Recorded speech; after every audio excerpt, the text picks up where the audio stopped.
Welcome back to Chasing Baseball's Immortals. Today I'll be taking a look at Wade Boggs and his 1983 Topps rookie card. This was one of my early chase cards as a kid growing up in the 80s and 90s. Let's get started. One of the game's greatest third basemen, Wade Boggs built a reputation as a consistent and disciplined hitter. Born in Omaha, Nebraska in 1958 and raised in Tampa, Florida, he starred on both the gridiron and the diamond, receiving a football scholarship to USC before being drafted by the Red Sox in the 7th round in 1976. Electing to stay with baseball, he worked his way through the minors before debuting in the major leagues in 1982.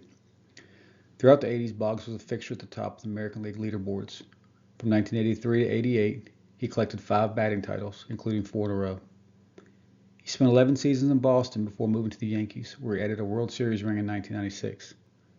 He finished his career with Tampa Bay, reaching the 3,000 hit milestone with a home run in 1999. Across 18 seasons, Boggs posted a .328 career average, more than 3,000 hits, 12 All-Star selections, 2 Gold Gloves, and being elected to the Hall of Fame on his first ballot in 2005. Boggs ranks 4th overall for career wins above replacement for third baseman, behind Mike Schmidt, Eddie Matthews, and Adrian Beltre, and ahead of George Brett, Chipper Jones, and Brooks Robinson. Elite company, and a reason why Boggs is among the game's greatest players. Wade Boggs' rookie is featured in the 1983 Topps baseball set.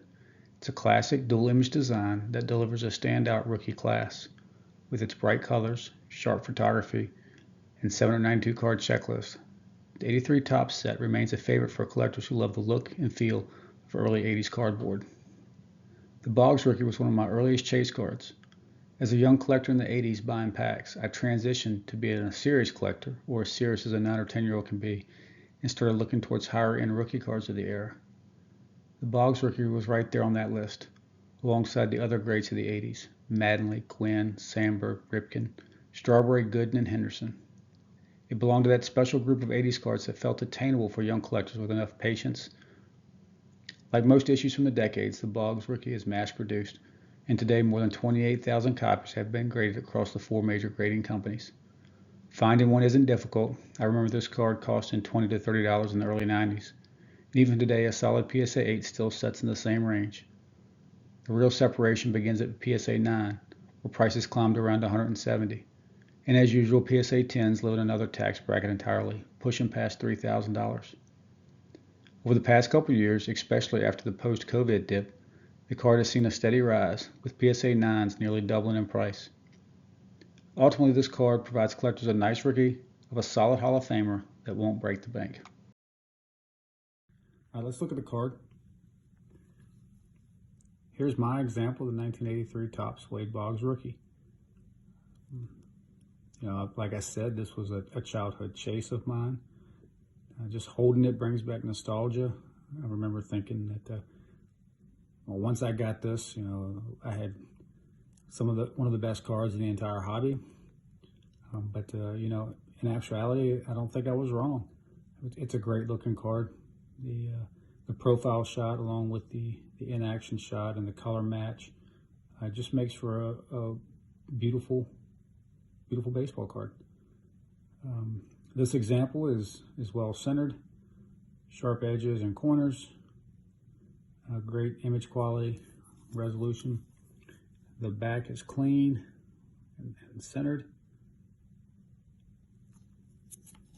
And this one grades out as a 9. I believe I got this when I got back into collection after college in the mid 2000s. I think I probably paid $40 or $50 for that at the time, and it's been in my collection since. Just a great card that fits nicely into my collection. That completes my Wade Boggs run. If you're looking for a Wade Boggs card you won't have to look far, he has an enormous catalog of issues spanning 4 decades. I've highlighted 3 that stand out for different reasons.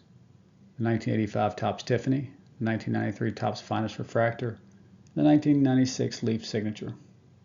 1985 Topps Tiffany gives collectors a chance to own an early Boggs card from a premium limited print run issue. 85 Tiffany is especially notable because it's the shortest printed Tiffany release of the decade, with only 5,000 sets produced compared to the usual 10,000. A PSA 9 copy typically costs collectors around $40. Next is the 1993 Topps Finest Refractor. The 93 Finest Refractors are key cards for players of this era. They're the first refractors ever produced. They remain scarce and highly desirable. A graded Boggs refractor from this set usually costs a few $100s, depending on the condition. Finally, there's the 96 Leaf Signature, bronze, silver, and gold autographs. The trio has a combined graded population of just 15.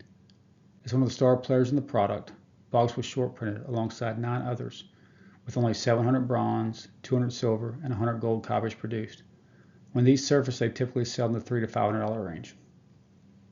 Boggs has an immense number of cards to choose from, everything from junk wax era to the popular 90s premium issues, and all the way to modern rare inserts. No matter your budget or collecting style, Boggs offers a wide range of entry points for any collector. On deck, we take a trip back to the 1920s, where cardboard gets a little rougher and the legends feel even larger. We spotlight the 1922 W501 Frankie Frisch, a black and white strip card from an era when the Fordham Flash was just beginning its Hall of Fame climb. It's a quirky, scarce issue that captures Frisch at the dawn of his career that would define the Cardinals dynasty. See you then.